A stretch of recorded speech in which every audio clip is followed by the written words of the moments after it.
a love for orangutans, a deep personal anniversary, and ghostwriting for some of music's biggest stars. Here's what you didn't know about SZA. SZA was raised in a part Christian, part Muslim household. She still practices Islam and only draws the line when it comes to covering up. Her reason is valid. She's likely to be profiled if she's seen in a hijab. The decision to do away with this significant part of her religion came after the September 11th attacks. In a TikTok live interview with Muslim Girl, SZA said, "I stopped covering after 9/11 because I was so scared." The singer further revealed that she does have moments where she thinks about covering up, saying, "Oh, I want to wear a hijab. I wonder if I could." SZA admits that she could do a little better in the daily practice of her faith. She's yet to catch on to praying 5 times a day. Practicing Islam comes with a number of social restrictions, the biggest of which has been not being able to celebrate holidays such as Halloween when she was growing up. Through a 2020 tweet, the singer, while replying to a question by a fan who wanted to know how she spent Halloween, wrote, "I was raised Muslim and didn't celebrate Halloween till college. By then, the hype had passed, LMAO. I'm a spooky hoe all year round." In 2013, 23-year-old SZA had barely made a name for herself and was in the beginning stage of her music career. During this time, she was dropped from one customer service job to another, following the release of her first extended play See SZA Run and its sophomore follow-up S. She conducted an interview with Billboard detailing all she left behind to follow her calling. SZA's a self-confessed National Geographic fan, and in an alternate universe, she would spend all her time watching Orangutan Island. In this one, however, SZA took up any job she could after graduation. She said, "I just needed money. I got fired from every job I had, though." She landed a bartending job that didn't end well because of an altercation with her boss. At the time of the interview, SZA's recollection of a day job was a brief stint at Sephora. It was surreal because her music had started making rounds, but her pockets were empty. As the music grew legs, so did her bank account and popularity. She got big enough to secure an interview with legendary producer Pharrell Williams on Othertone, only to reveal that she never wanted to sing. As far as she could remember, SZA was a gymnast and a dancer. She continued, "Doing music seemed like a job, like a burden that would remove the joy of listening." She only got into the craft through her brother, who's a rapper, and the rest was history.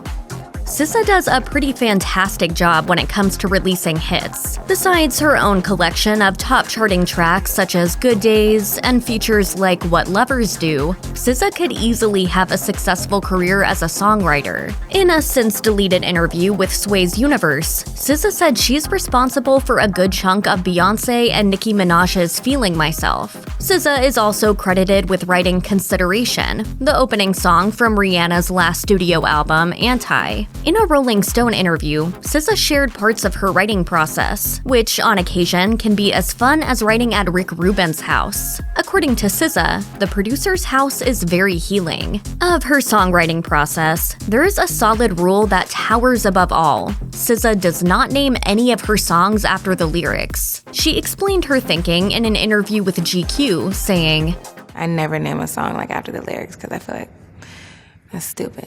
She added that she would rather name a song after the topic in question rather than ask, "What's a cool name for this song?" or "What did I say in the hook again?" SZA incorporates truth in her music, regardless of how it's received. In her song Supermodel, she talks about getting naughty with her boyfriend's friend, something that did take place in real life. The finer details of their encounter were recounted to The Breakfast Club. As she explained, "It was a boy that I liked and I'd been seeing, and we had been kinda talking, and I wasn't giving him any play because I liked my boyfriend." As much as the singer was in love with her boyfriend at the time, the thrills of this possible new fling were a little too hard to resist. Her feelings eventually caught up with her. She talked about her boyfriend at the time, saying, "On Valentine's Day, he aimed me with a bat. It was crazy. He aimed me. He didn't call me, didn't text me. He aimed me." She further told Charlemagne the God and Angela Yee that she knew better afterward and worked to make Supermodel a good experience, unlike the situation she found herself in.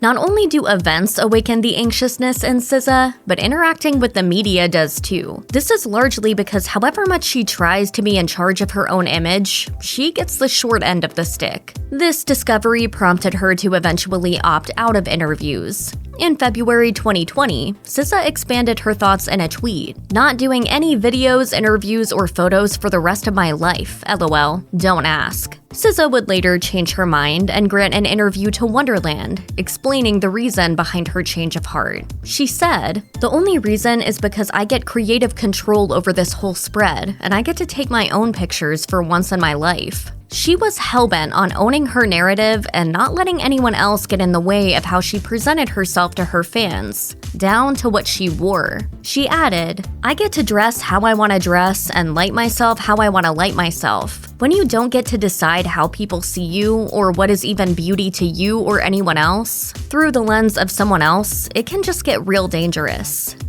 When it comes to relating to other artists in the music business, SZA tends to maintain a cordial front. Besides the revelation of her former relationship with Drake, everything else is kept pretty private. She's had beautiful collaborations with female artists in the past, including Kiss Me More with Doja Cat, which has amassed over 300 million views on YouTube. Sometimes female artists can get a little petty, like the time Azalea Banks tried to imply that she was the inspiration behind SZA's style on the Drew Barrymore video in a since-deleted Instagram post. In that instance, SZA borrowed a leaf from the playbook of Beyoncé, who's earned a strong reputation for letting people talk as she does her own thing. In an industry where artists are often set up as rivals, SZA maintains a strong love for other musicians, particularly ladies in the game. Speaking to Billboard, she disclosed that her playlist goes beyond hip-hop and R&B, although she's more likely to be listening to rap on a good day.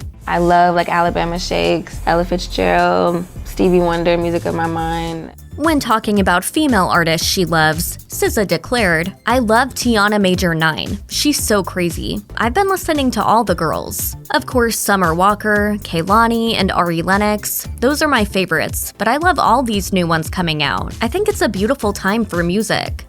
In addition to showing support to female artists in the industry, SZA shares a special bond with singer and body positivity activist Lizzo. The pair are friends, and not just in an industry sense. They've gone as far as having photo shoots together just for the sake of it. On Valentine's Day 2021, Lizzo shared pictures of the pair in red lingerie, with a cute caption and an emoji. According to SZA, her friendship with Lizzo is nearly effortless. Speaking to Pop Sugar, she said, "I never feel like I have to be anybody else around her, ever. I love that we're completely different people, and we vibe and have fun in ways that are completely different." They regularly send each other unreleased music, a gesture which, in the eyes of SZA, is very inspiring. Though they are worlds apart, both Lizzo and SZA share a love for healing and meditation, so much so that they hosted a virtual meditation session online back when the pandemic was at an all-time high. Lizzo and SZA have their own way around fun, including attending a Harry Styles concert where they got to hang out with K-pop's finest, BTS. They once also enjoyed a simple dinner with Kehlani in the full glare of the paparazzi.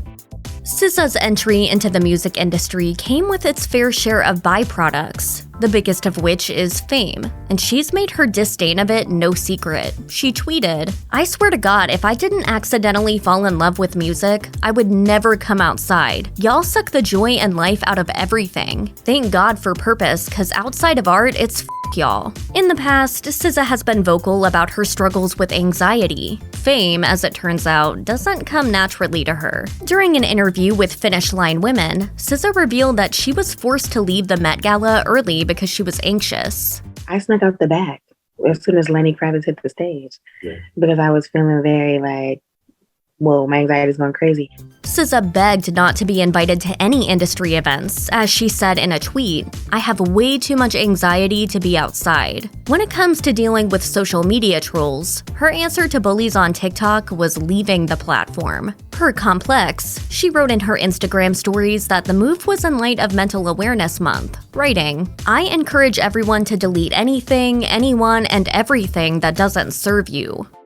Being in the public eye does not exempt SZA from experiencing pain. Life has a way of taking a toll on everyone, and she's been handed a number of lemons in the past. In a Rolling Stone interview, SZA revealed that losing some of the people she loved resulted in severe depression. She told the publication, "I've buried so many people in my life, you would think that I would be used to it, or just have a threshold." The result of being thrown headfirst into a dark space was a lack of desire to make music. It was a lonely period for SZA. She shared, "I was just trying to not kill myself and not quit, period." For someone whose music has been said to heal, SZA had recovery of her own to do, and exercise and meditation provided that. Spending time in the gym has proven to be beneficial in the long term. Meditation, on the other hand, is a practice that allows SZA to keep her feet on the ground. She said during an interview with Jada Pinkett Smith for V Magazine, "Meditation is the easiest way to recenter and ground yourself.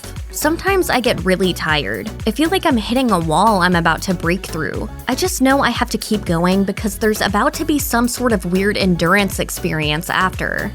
Are you gaining control? Do you have control? Is there a lack of control? Like, All of how the do we above. interpret this? All of the above. SZA's debut album, Control, almost didn't make it out of the studio, since the singer was going through a rough patch with her record label, Top Dog Entertainment. She made this clear to her followers when a concerned fan asked about the album. In a now-deleted tweet directed at the record label's president, Terrence Punch Henderson, she wrote, "I actually quit. Punch can release my album if he ever feels like it. Y'all be blessed." The trouble at Top Dog Entertainment didn't really last long. In an interview with Complex, conducted after her unsettling tweet, SZA made it known that she was giving the project all she had. She said, "Growing up as a woman, making tough decisions and sticking by my own is necessary. I'm definitely committed to completing this, and I think we'll take it from there." On Control, SZA left it all on the table, giving her fans rawness, authenticity, and all the good earthy tones that come with supreme artistry. The album means a lot to SZA, as she explained in an interview with Vogue. "I use the anniversary of Control as an opportunity to cry and reflect every year." Control debuted at number 3 on Billboard, and by 2018, it was certified platinum. For someone who took a chance and ran with it, Control went above and beyond its expectations. SZA commented, "I never imagined I'd make it this far."